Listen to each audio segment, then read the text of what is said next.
کہ اس آدمی کو جو میرا بھائی ہے، پڑوسی ہے، میرا رشتے دار ہے، فائدہ پہنچے، اور یہ بھی اس آسائش میں داخل ہو جائے جس آسائش میں میں داخل ہوں۔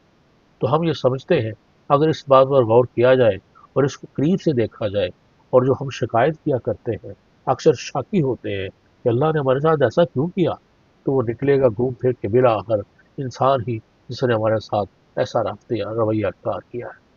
باقی کی بیماری کی بات، مثلا وہ جو بی بی آئی تھی، وہ عجیب و غریب سی بیماری میں مبتلا تھی، اور میں ذرا شکایت میں بابا جی سے کہتا تھا کہ اس کو 3 دن ہو گئے ہیں، تو ہمیں پتہ نہیں چلا کہ آپ نے اس کا علاج کب شروع کرنا ہے۔ وہ کہتے تھے کہ ٹھہرو بیٹا، ذرا جب میں اس کا سب حال ہوں گا تو سمجھ نہیں آتی کہ یہ کیا بیماری ہے، تبھی اس کا علاج کر سکوں گا۔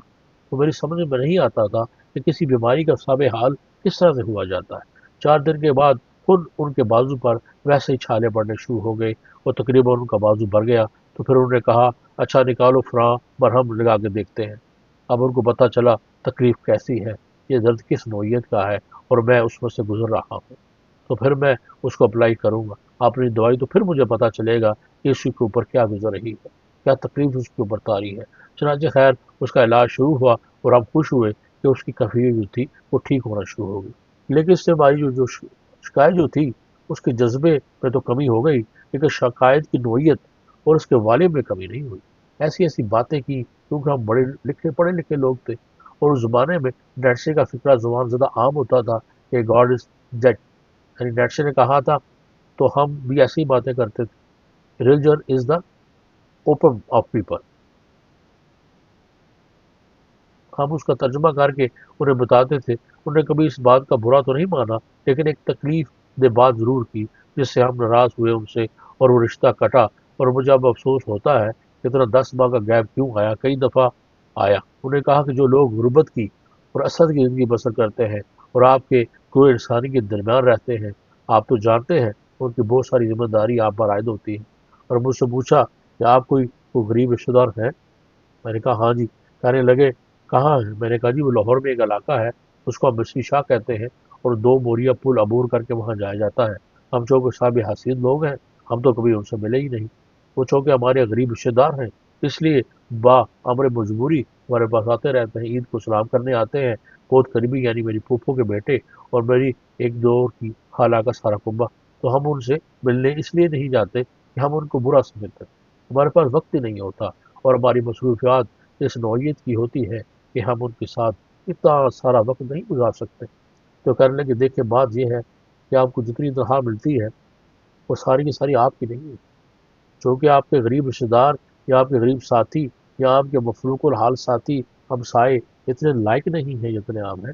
اس لیے آپ پر یہ ذمہ داری عائد ہوتی ہے کہ آپ ذہین آدمی ہیں، آپ دانشور ہیں، آپ نامی گرامی آدمی ہیں، آپ اشفاق صاحب ہیں، اور اللہ کو بھی یہ پتہ ہے کہ آپ ان کے مقابلے میں زیادہ لائق اور سمجھدار ہیں، اس لیے ان کو کم عقل سمجھتے ہوئے ان کے حصے کے پیسے آپ کو پہنچا دیے جاتے ہیں، چونکہ وہ بیچارے نہیں جانتے نا کہ کس طرح کیا کرنا ہے۔ تو آپ کی کتنی طرح ہے؟ میری اس وقت طرح 9,000 روپے تھی، تو انہوں نے کہا بالکل ٹھیک ہے، 7,000 تو آپ کے، تو 2,000 اللہ میاں ہر مہینے آپ کو مزید دے دیتا ہے کہ آپ عقل مند آدمی ہیں، لائق ہیں، ایماندار ہیں، اور رسٹ ہیں، سمجھدار ہیں، اور آپ کو عزیز و اقارب جو 2 بوریا پل کے اس طرف رہتے ہیں وہ اتنے لائق نہیں، تو ان کے پیسے یہ 2,000 آپ کو دیے گئے ہیں، تو مہربانی فرما کر یا آپ ان کو دیا کریں۔ تو بڑی تکلیف دی تھی۔ میں نے انہی دنوں اپنی سینٹرل گورنمنٹ کو اپنی منسٹری آف ایجوکیشن لکھا ہوا تھا کہ یہ میری تنخواہ کم ہے اور اس میں 2,000 کا اضافہ ہونا چاہیے، اور میرے منسٹر نے مجھے یقین دہانی کرائی تھی کہ یہ آپ کا اضافہ ٹھیک ہے، اور ہم نے بھیج دیا ہے۔ منسٹری آف فائنانس میں پھنسا ہوا ہے، وہاں ایسے وہ آبجیکشن لگا دیتے ہیں لیکن ملے گا، جہاں میں 2,000 کا اور متمنی تھا اور شمتا تھا کہ میں لوٹا گیا، میں مارا گیا، میری تنخواہ اتنی کم ہے، اس میں اضافہ ہونا چاہیے۔ میرے بابا مجھ سے یہ کہہ رہا تھا، جس کو میں اتنا پروپیگیٹ کر رہا تھا، وہ اتنی عزت ٹھائی کرتا تھا کہ جو 9,000 روپے مل رہا ہے اس میں 7,000 تو آپ کے ہیں اور 2,000 ان بیوقوف لوگوں کے ہیں جو پیسے کو سنبھال کر نہیں رکھ سکتے۔ آپ جو بھی سنبھال کر رکھتے ہیں اس لیے ان کو دیں۔ آپ بتائیے صاحب، یہ کوئی عقل کی بات ہے؟ تکلیف دہ بات ہے اور تھی۔ میں نے کہا صاحب السلام علیکم، میں اس جگہ آنے کے لیے تیار نہیں۔ آپ تو بدراہ کرتے ہیں، واقعی لوگوں کو ٹھیک کہتے ہیں کہ آپ رہبانیت کو مائل کرتے ہیں لوگوں کو۔ اکثر یہ کہتے ہیں نا جی کہ یہ رہبانیت ہوتی ہے اور یہاں بھنگ وغیرہ پیتے ہیں لوگ، تو آپ کو چاہیے تھا کہ آپ رہبانیت کی جانب مائل نہ کریں، یہ کیا الٹا سلسلہ آپ نے شروع کر دیا ہے؟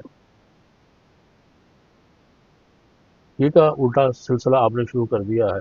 تو وہ گیپ آیا میری زندگی میں، آج میں اس کا ذکر کرنا چاہتا تھا آپ کی خدمت میں، وہ کافی تکلیف دہ تھا، اور اس گیپ کے اندر، اس خلا کے اندر، اس ویکیوم کے اندر جو بہت کچھ چیزیں حاصل کی جا سکتی تھیں وہ میں حاصل نہیں کر سکا۔ اس لیے ان لوگوں کی باتیں جو کتابوں میں یا بلاگ کے دوسرے ذرائع میں ملتی ہیں، اب آ گیا شکر گزار ہونے کا موقع۔ اس میں کچھ لوگ ایسے بھی تھے جو وہاں آتے تھے اور جن کو شکر گزار ہونے کا فن آتا تھا۔ اب شکر گزار ہونے کا فن بھی بڑا مشکل فن ہے۔ ہماری پوتیاں، نواسیاں، لڑکیاں خاص طور پر ایک بڑی لڑائی ہوتی ہے، وائی می۔ یہ لڑکیوں نے وائی می کا بڑا محاورہ نکالا ہے کہ یہ میرے ساتھ ایسا کیوں گزر رہا ہے، میں جو اتنی بڑی شاذور لڑکی ہوں اور اتنی پڑھی لکھی ہوں، میں نے ایم اے انگلش کیا ہے اور میں نے فرسٹ ڈویژن لی ہے، میں نے سیکنڈ ڈویژن میں کیا ہے، مجھے یہ بتایا جائے کہ میرے ساتھ ایسا کیوں ہوا، میں نے کیا ہوگا؟ کہنے لگی میری ناک پر پمپل نکلا ہے تو وائی؟ میں نے کہا یہ سب کو نکل آتا ہے۔ کہنے لگی نہیں، آپ دیکھیں کہ میری اتنی خوبصورت ناک ہے، چہرہ اچھا ہے۔ میں نے کہا اگر آیا ہے تو چلا بھی جائے گا، اس کو گھبرانے کی کیا بات ہے؟ میں نے کہا وائی می، لوگوں کے ساتھ ایسا نہیں ہوتا، میرے ساتھ ایسا کیوں ہوتا ہے؟ تو یہ ناشکر گزاری کا جو سبق ہم کو پڑھایا جاتا ہے، یا ہم پڑھتے ہیں، یا ہماری زندگی میں داخل ہے، جان بوجھ کر نہیں، ہمارے ماحول کی وجہ سے، ہمارے گرد و پیش کی وجہ سے، ہماری تربیت کی وجہ سے یہ ساری زندگی میں داخل ہوتا ہے۔ لوگ کچھ لوگوں کو لیکن کچھ لوگوں کو میں نے ایسے دیکھا ہے اپنی زندگی میں ظاہری طور پر، جسمانی طور پر آسودہ نہیں ہوں گے، لیکن ان کے چہروں پر ایک تمارد کا رنگ ہوتا ہے اور سکون ہوتا ہے۔ وہ یہ کیسے حاصل کر لیتے ہیں؟ یہ ایک بڑا مشکل کام ہے جو میں اپنی زندگی میں کسی طرح بھی اپنی گرفت میں نہیں لا سکا۔ ہم نے ایک دفعہ، آج سے پہلے کئی برس کی بات ہے، جب گلگت میں ریڈیو اسٹیشن کھولا تو میں چونکہ پرانے لوگوں میں سے تھا، گیا تو وہاں جا کر ایک جگہ سلیکٹ کی، منتخب کی، وہ اچھا ایک کھلا باغ ہے، اب کبھی جائیں گے تو دیکھیں گے، وہ ہم کو 2 کمرے مل گئے۔ وہاں چھوٹا اسٹیشن چلانے کے لیے کچھ وقت کا سامنا نہیں کرنا پڑا، کچھ دقت کا سامنا نہیں کرنا پڑا۔ تو وہاں پر ایک عارضی ملازمت کے لیے آدمی مل گیا، بنارس خان پٹھان تھا۔ اس نے مجھے بڑا متاثر کیا۔ مجھ میں ایک خرابی ہے کہ میں کچھ اور طرح کے آدمی سے بہت جلد متاثر ہوتا ہوں۔ بہت پڑھا لکھا آدمی مجھے اتنا متاثر نہیں کرتا، لیکن وہ مجھ سے اعلیٰ ورفا اور سینئر ہو تو میں اس سے دبک جاتا ہوں، اور اس کے ساتھ مجھ میں تجسس بھی ہوتا ہے، میں اسے قریب جا کر اس سے یہ معلوم کروں کہ میری تو قسمت میں شاید نہیں ہوتا کہ میں ویسا بن سکوں۔ بنارس خان میں ایک یہ خوبی تھی کہ جو کام اس کو سونپ دیا جاتا، ایک تو وہ خوش اسلوبی سے کرتا تھا، اور پھر اس کی طبیعت کے اوپر بوجھ نہیں پڑتا تھا۔ وہ جو کام دے دیا گیا وہ کر رہا ہے، اور وہ یہ نہیں کہ مارے گئے، صبح سے آئے ہوئے ہیں، 6 بجے تک روٹی نہیں ملی۔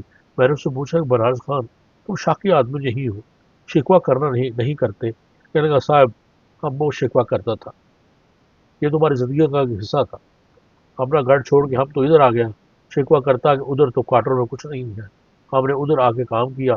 تو میں نے کہا اب تم نہیں کرتے؟ کہنے لگا جی میں ادھر آیا تھا سکون کی تلاش میں، بڑا پرباش رہنا چاہتا تھا، بڑی کوشش کی، بڑے لوگوں سے ملا، بڑے پیروں فقیروں کے پاس گیا کہ جناب ہم کو سکون کی تلاش ہے، تو نہیں ملا۔ ایک دن شام کو کھانا کھاتے کھاتے میں نے فیصلہ کیا، میرے ہاتھ میں لقمہ تھا، رکھ دیا میں نے، کہا یار دفع کرو سکون کو، ہم نے اس کو لے کے کیا کرنا ہے، ہم سکون کے بغیر ہی زندگی بسر کرے گا، کوئی بات نہیں، ایسے ہی چلتے رہتے تلاش میں۔ اس دن سے مجھے سکون ملنا شروع ہو گیا۔ تو میں نے کہا تم نے یہ کمال کی بات کی ہے، کیسے سوچا؟ کہنے کہ بس یہ اللہ کی طرف سے میرے ذہن میں آیا۔ میں نے کہا وہ ٹھیک ہے کہ آپ نے سکون کے پیچھے بھاگنا چھوڑ دیا اور اپنے آپ کو ساتھ ایک مساحلت کر لی، لیکن خوش دلی آپ میں کیسے آئی؟ میں یہ جاننا چاہتا ہوں۔ کہنے لگا جی یہ بھی بڑا مشکل کام تھا۔ کہنے لگا جی یہ بھی ہمارے اوپر ایک مشکل آئی، تمہاری اس جھگی میں اس چارپائی پر سوتا تھا، تو ہر شخص جو دنیا کا آدمی جو سوتا ہے صبح اٹھتا ہے، تو میں بھی صبح اور لوگوں کی طرح اٹھتا تھا، تو اپنا پیر چارپائی سے نیچے اتارنے سے پہلے میں نے کہا یار بنارس خان قدم کے نیچے اتارنا ہی ہے تو خلفت میں کیوں اتارے، خوشی میں کیوں نہ دن گزارے؟ تو سارے دن جب میں کبھی جس مقام پر بھی جاتا، تنوع پر روٹی کھانے، دوستوں ملنے، یا کہیں مصیبت اڑچن میں گزرنے، تو مجھ کو یہ بات یاد آ جاتی کہ آج میں نے فیصلہ کیا ہے کہ خلفت میں یہ دن نہیں گزارنا، آرام کرنا ہے۔ اس کے بعد صاحب عادت پڑ گئی۔ اگر انسان یہ فیصلہ کر لے اور اس کو تہیہ کر لے اور اس پر قائم ہو جائے تو یہ کوئی اتنی مشکل کام نہیں ہے۔ میں نے کہا یار ہم سے تو اس پر قائم نہیں رہا گیا تھا۔ میں نے کہا آپ نے یہ فیصلہ ہی نہیں کیا، وہ تہیہ کرنے کی بات کر رہا تھا۔ بڑے سالوں کے بعد، 15-16 برس کے بعد پھر مجھے وہاں جانے کا اتفاق ہوا گلگت میں۔ تو میں نے پوچھا بنارس خان تو پتہ چلا وہ ادھر نہیں ہوتا۔ میں نے کہا وہ ہے یہیں پر، ہمارا وہ تو بہت بڑا استاد ہے، گرو ہے، ہمارا پیر ہے، میں اسے ضرور ملوں گا۔ کہنے لگے تو ادھر ہی، لیکن اب وہ کام نہیں کر سکتا۔ میں نے کہا ہم کو اس کے ڈیرے پر لے جاؤ، ہم جائیں گے۔ تو میں اس کی خدمت میں حاضر ہوا، وہ جھگی میں تھا، بڑا معذور تھا، وہ تکلیف میں تھا، اس کو گاؤٹ ہو گیا یعنی گینٹھیا، وہ جڑا ہوا تھا اور چار پر میں بیٹھا تھا، اس کو دیکھ کر بہت خوش ہوا۔ میں نے کہا بنارس خان کیسی طبیعت ہے؟ کہنے لگا اللہ کا بڑا شکر ہے۔ میں نے کہا سنا ہے بیمار ہو گئے؟ کہنے لگا ہاں صاحب مجھے گینٹھیا ہو گیا ہے اور میں چل پھر نہیں سکتا آسانی کے ساتھ۔ تو میں نے کہا تم شکریہ ادا کرتے ہو؟ کہنے لگا ہاں بڑا شکر کرتا ہوں۔ میں نے کہا کیوں شکر ادا کرتے ہو؟ کہنے لگا صاحب اس لیے میرے گھٹنے تو قائم ہیں، گوڑے میرے ہیں نا، اگر میرے گوڑے نہ ہوتے تو گینٹھیا کہاں ہوتا؟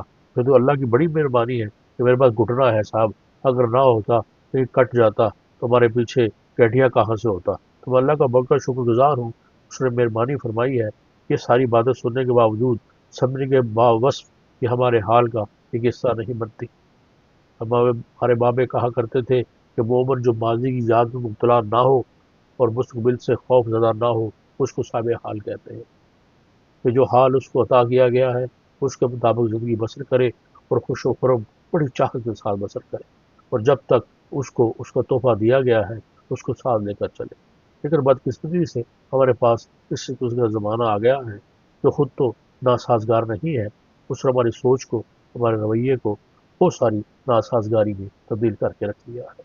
اور میں سمجھتا ہوں کہ زندگی کے حصے میں پہنچ کر جب تک اللہ کا ساتھ نہ ہو، اللہ کو اس طرح سے نہ مانا جائے جیسے ماننے کا حق ہے، صرف کتابی طور پر نہیں۔